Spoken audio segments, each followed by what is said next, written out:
आज हम नया टॉपिक ले रहे हैं घन, घनाभ और पासा। देखिए, घन, घनाभ और पासा तीनों में 6 फलक होते हैं।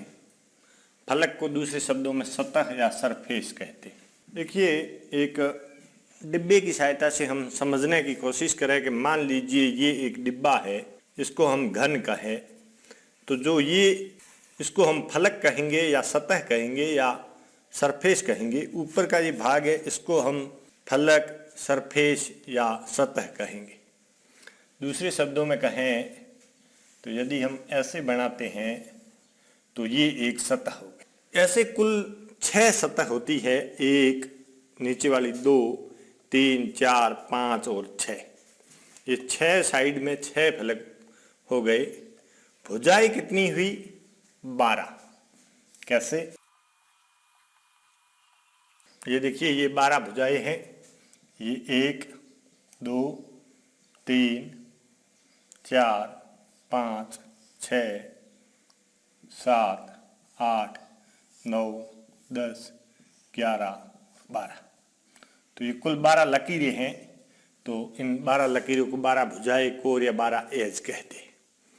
कॉर्नर कितने हैं?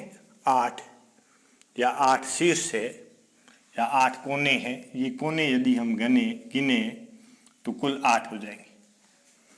क्लियर? अगर मान लो इसमें पूछ लिया जाए कि एक घन में या एक घनाभ में या एक पासे में कितने फलक होते हैं, कितनी भुजाएं होती है या कितने कोने होते हैं, तो आप बड़ी आसानी से जवाब दे दोगे यदि आपने एक बार इसको देख लिया है तो।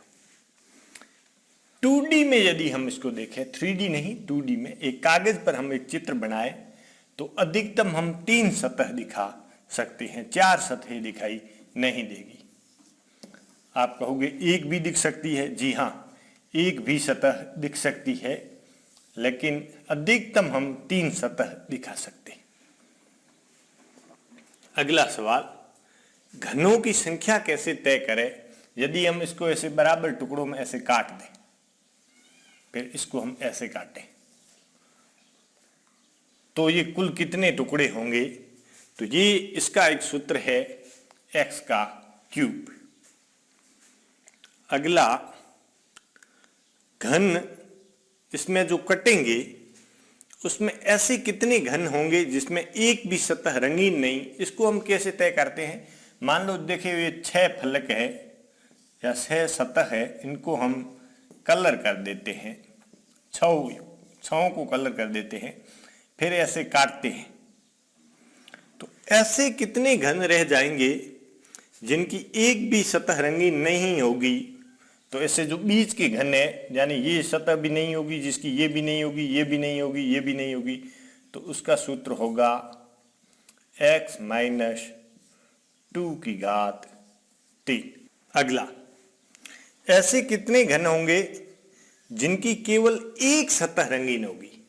यानी देखो, यहां से काटा है तो या तो ऊपर वाली एक सतह रंगीन है, या साइड वाली एक आनी चाहिए, या नीचे वाली एक आनी चाहिए, आनी सिर्फ एक चाहिए। तो उसके लिए हम कैसे सूत्र बनाएंगे? तो हम सीधा छक्का मार देंगे। ये सेम रहेगा, ध्यान देना, x - 2, छक्का मारा, 1 घात कम कर देते। और जिस केवल 2, न ज्यादा न कम, केवल 2 भुजाएं रंगीन हो तो हम 2 छक्के मार लेंगे। 2 छक्के मारे तो 12, x - 2 और घात 1 होगी, लिखे या न लिखे बराबर। देखो, हमने कैसे सूत्र बना दिए कि एक भी सतह रंगीन नहीं तो x - 2⁻3, केवल एक सतह रंगीन, छक्का मार दिया, घात घटा दी, केवल 2 सतहें रंगीन, 2 छक्के मार लिए, घात 1 और घटा दी। तो ये 3 सूत्र बन गए। परीक्षा में ये सवाल अक्सर पूछा जाता है कि जिसकी 3 सतह रंगीन हो, ऐसे घन कितने बनेंगे? हमेशा 8, चाहे किसी भी रूप से हमने काटे हो, ये हमेशा 8 रहेंगे। अगला सवाल, कम से कम एक सतह रंगीन हो तो हम क्या करेंगे? कम से कम एक, यानी एक भी हो या 2 हो या 3 हो, 4 हो नहीं सकती। यदि टुकड़े किए तो 4 हो नहीं सकती। तो या तो 1 हो या 2 हो या 3 हो तो हम क्या करेंगे, इसका, इसका और इसका, इन तीनों का जोड़ कर लेंगे।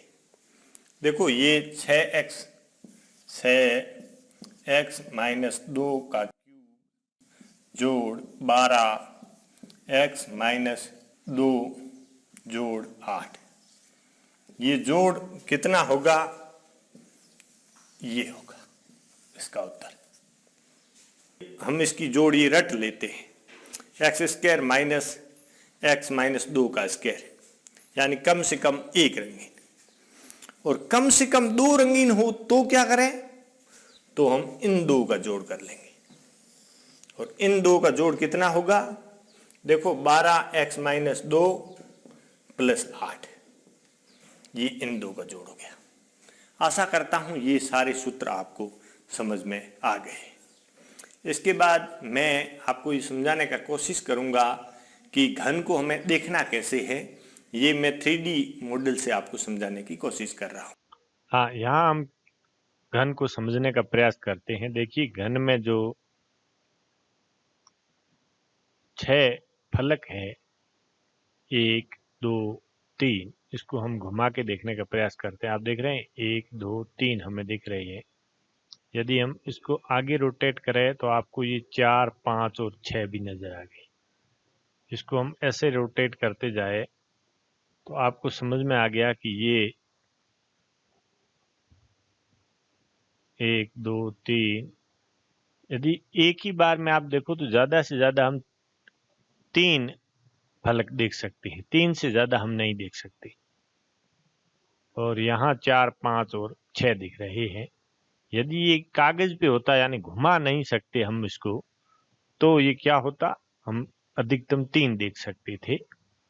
लेकिन हम इसको 3D है, इसको घुमा पा रहे हैं, इसलिए हम इसमें 6 फलक इसके देख पा रहे हैं। अगली बात, लड़के गलती कहाँ करते हैं। जैसे मैं घन को एक पोजीशन में लाके छोड़ दूं, आदर्श स्थिति ये होगी।